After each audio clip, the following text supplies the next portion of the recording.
തനിക്കെതിരായ വോട്ടുകൊള്ള ആരോപണങ്ങൾക്ക് പിന്നിൽ വാനരന്മാരാണെന്ന അധിക്ഷേപ പരാമർശവുമായി കേന്ദ്രമന്ത്രി സുരേഷ് ഗോപി.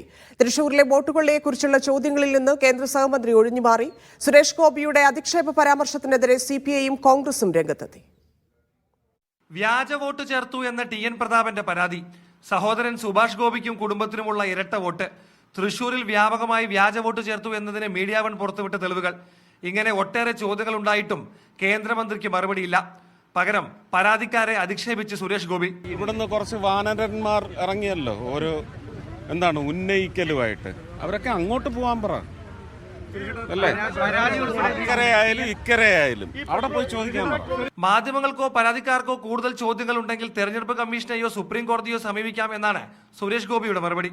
നിങ്ങൾ ഉന്നയിച്ച വിഷയങ്ങൾക്കെല്ലാം ഇന്ന് ചീഫ് ഇലക്ഷൻ കമ്മീഷൻ മറുപടി പറയും. ചോദ്യങ്ങൾ കൂടുതലുണ്ടെങ്കിൽ അവരോട് ചോദിച്ചോളൂ.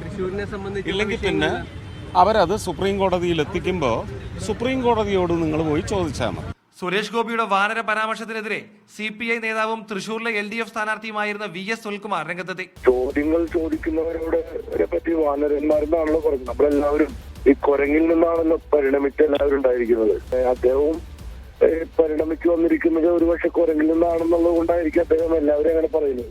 സുരേഷ് ഗോപി കണ്ണാട് നോക്കിയാണ് പ്രതികരിച്ചത് എന്നാണ് DCC അധ്യക്ഷൻ ജോസഫ് ടാജറ്റിന്റെ പ്രതികരണം. അദ്ദേഹം മറുപടി പറഞ്ഞത് കണ്ണാടിയിൽ നോക്കിക്കൊണ്ടാണെന്നാണ് ഞങ്ങൾക്ക് പറയാൻ. അദ്ദേഹം ഇതൊക്കെ ഉപയോഗിക്കുന്നത് അദ്ദേഹത്തിന്റെ സംസ്കാരമാണ്. ഇത്തരത്തിൽ തൃശ്ശൂരിലെ ജനങ്ങളെ അപമാനിക്കുന്ന തരത്തിലായത് വളരെ ഖേദകരമാണ്. സുരേഷ് ഗോപിക്കെതിരായ ടി.എൻ. പ്രതാപന്റെ പരാതിയിൽ നാളെ പ്രതാപന്റെ മൊഴി പോലീസ് രേഖപ്പെടുത്തും. Media one, Thrissur.